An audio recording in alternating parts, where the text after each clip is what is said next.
नमस्कार दोस्तों, स्वागत है आपका हमारे चैनल पर फिर से एक नई कहानी के साथ। तो चलिए बिना समय गवाए कहानी को शुरू करते हैं। नेहा आज अपने बेटे राहुल का रिश्ता पक्का करने जा रही थी। वह और उसका बेटा गाड़ी से नीचे उतरे और लड़की वालों अर्थात काजल के घर की ओर चल दिए। लड़की वालों के यहाँ उनका खूब ही अच्छे से स्वागत किया गया। चाय पानी पीने के बाद काजल को बुलाया गया।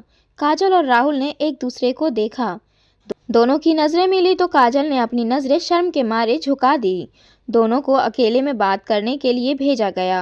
थोड़ी देर के बाद जब वे दोनों वापस आए और दोनों की राय पूछी गई तो दोनों ने इस रिश्ते के लिए हाँ कह दी। जब नेहा से यह बात पूछी गई तो उसने पहले राहुल को फिर काजल को देखा और फिर उसने कहना शुरू किया कि इस रिश्ते को जोड़ने से पहले उनकी एक शर्त है। अगर यह शर्त उसकी मंजूर की जाती है तभी यह रिश्ता पक्का समझा जाएगा। काजल के घर वाले सोच में पड़ गए कि शायद दहेज की कोई बात होगी। उन्होंने नेहा को अपनी शर्त बताने को कहा। नेहा ने कहा, मेरा स्वभाव बहुत ही पारदर्शी है। मैंने अपनी पूरी ज़िंदगी रिश्तों को निभाने में और बचाने में गुजारी है।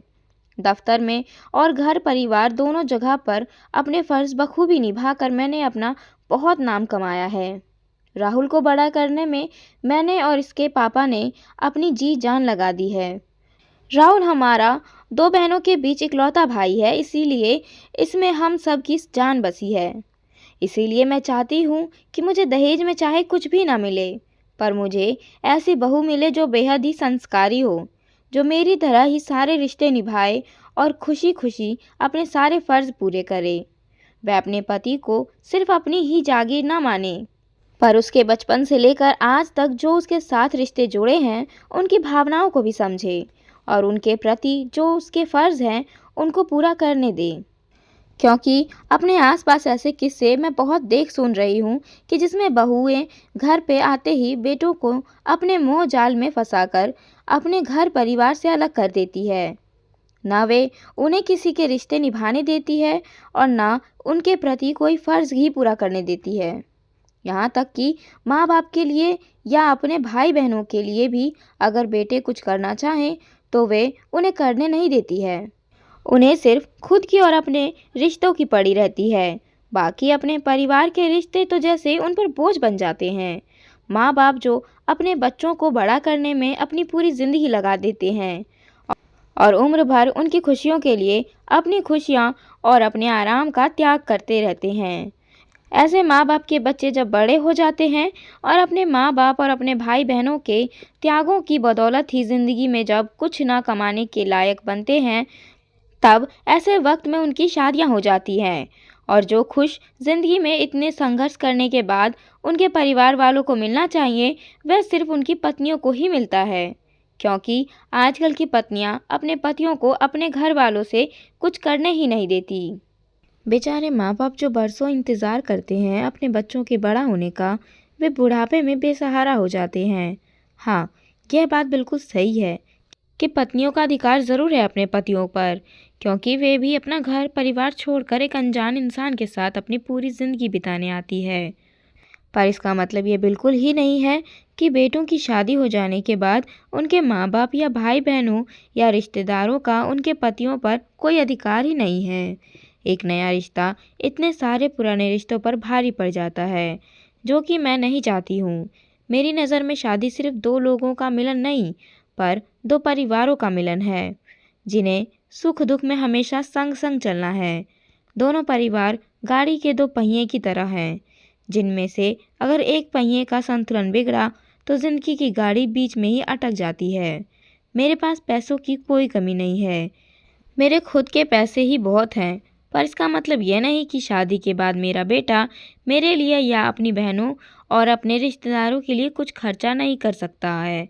शादी के बाद भी उन सभी पर उतना ही अधिकार है जितना कि आज। इसीलिए मैं चाहती हूँ कि जो यह जिम्मेदारी उठाने के लिए दिल से तैयार हो वही मेरी बहू बने। इतना सुनते ही काजल की माँ बोल उठी। आपने बिल्कुल सही कहा समधन जी। बच्चों को बड़ा करना क्या होता है ये हम माँ बाप को अच्छे से जानते हैं और बच्चे बड़े होकर जब शादी होने के बाद अपने माँ बाप और भाई बहनों को अकेला छोड़ जाते हैं, उनका गम क्या होता है ये हम भी अच्छे से जानते हैं। और काजल खुद भी इस दर्द से वाकिफ़ है, क्योंकि महेश भी 2 बहनों के बीच हमारा इकलौता बेटा है, जो शादी के तुरंत बाद ही हमसे अलग होकर अपने ससुराल के पास में ही अपना घर लेकर रहने लगा है। इसीलिए इस मामले में आप निश्चिंत रहिए। मेरी बेटी काजल अपने सारे रिश्ते और फ़र्ज़ बखूबी अदा करेगी, जिसकी गारंटी मैं खुद देती हूँ। अब आप सिर्फ रिश्ते के लिए हाँ कर दीजिए। तब नेहा ने कहा, यही बात मैं काजल के मुख से सुनना चाहती हूँ। काजल ने भी इस बात के लिए अपनी हामी भर दी। 2 परिवारों के बीच रिश्ता जुड़ गया और थोड़े ही दिनों में खुशी खुशी राहुल और काजल की शादी हो गई। शुरुआत के दिनों में तो सब ठीक रहा। काजल राहुल को किसी बात के लिए मना नहीं करती थी। वह अगर काजल के लिए कुछ लाता था तो अपने माँ बाप और बहनों के लिए भी कुछ न कुछ ज़रूर लाता रहता था। परंतु धीरे धीरे काजल को यह बात खटकने लगी और वह राहुल के कान भरने लगी कि वह क्यों सबके लिए इतना खर्चा कर रहा है। उसके माँ बाप के पास इतना पैसा है, वे खुद ही खर्चा करे ना सबके पीछे। वे लोग कहीं घूमने जाते हैं तो कभी कभी राहुल अपने पूरे परिवार को भी साथ ले जाता था। इस बात पर भी काजल चिढ़ने लगी। हाँ, ये बात अलग थी कि वह अपने परिवार वालों के पीछे दिल खोल कर खर्चा करती थी और उनके साथ में घूमने भी लेके जाया करती थी। राहुल उसको कभी नहीं कहता था और उसकी कही हुई बातें भी वह एक कान से सुनता तो दूसरे कान से निकाल देता था। पर जब काजल का हस्तक्षेप हर बात में बढ़ने लगा और जब उसने यह धमकी दी कि अगर राहुल ने अपना हाथ पक्का नहीं किया तो वह उसे छोड़कर मायके चली जाएगी, तब राहुल ने तंग आकर उससे कहा कि वह क्या उसे छोड़कर जाएगी, वह खुद उसे इसके मायके छोड़ के आएगा। ये कहते ही राहुल ने काजल का हाथ पकड़ा और उसे खींचकर अपनी गाड़ी में बिठाया और सीधा अपने ससुराल पहुंचा। दोनों को गुस्से की हालत में देखकर उसके सास ससुर चौंक पड़े और इससे गुस्से का कारण पूछा। तब राहुल ने उन्हें सब कुछ सच सच बता दिया कि किस तरह काजल उसे अपने रिश्ते निभाने से मना करती है, जबकि वह खुद अपने मायके की तरफ के सारे रिश्ते खूब ही भली भांति निभाती है, जिस पर राहुल को कोई ऐतराज़ नहीं है। राहुल ने उन्हें यह भी बताया कि जिस तरह काजल उनसे और अपने भाई बहन से प्यार करती है, उसी तरह से वह भी अपने माँ बाप और बहनों से प्यार करता है। तो अगर उसने उन सभी के लिए थोड़ा बहुत कुछ कर लिया तो क्या फ़र्क पड़ता है। इसमें काजल के अधिकारों में तो कोई फ़र्क नहीं पड़ रहा है ना। तो फिर काजल को किस बात का तकलीफ़ है। अगर उसको तकलीफ़ है तो उसे बिठाइए अपने पास। उसकी ज़िंदगी में अपने माँ बाप की और बहनों की एक अलग जगह है। जिस तरह से काजल की उसके मन में उसके लिए दोनों सम्मान है, काजल की झूठी ज़िद के लिए वह उन्हें नहीं छोड़ सकता। यह सब सुनते ही काजल की माँ बोल पड़ी कि काजल ने तो उन्हें इस बारे में कुछ भी नहीं बताया है। उसने काजल से पूछा कि क्या राहुल की तरफ से उसको कोई शिकायत है, क्या उसके अधिकारों के प्रति राहुल की तरफ से कोई कमी है। काजल ने ना में सिर हिलाया। तब उसकी माँ ने उसे समझाया कि अब उसकी ससुराल ही उसकी सही जगह है। उसने कहा कि यह सब कैसे भूल गई है, जब उसका खुद का भाई उन लोगों को छोड़कर चला गया था और उन लोगों को बिल्कुल ही नहीं पूछता था। तब वे लोग भी कितने दुखी रहा करते थे और आज दिन तक इस बात से दुखी हैं। तो फिर वह खुद क्यों ऐसी गलती को दोहरा रही है। फिर उसमें और उसकी भाभी में क्या फ़र्क है।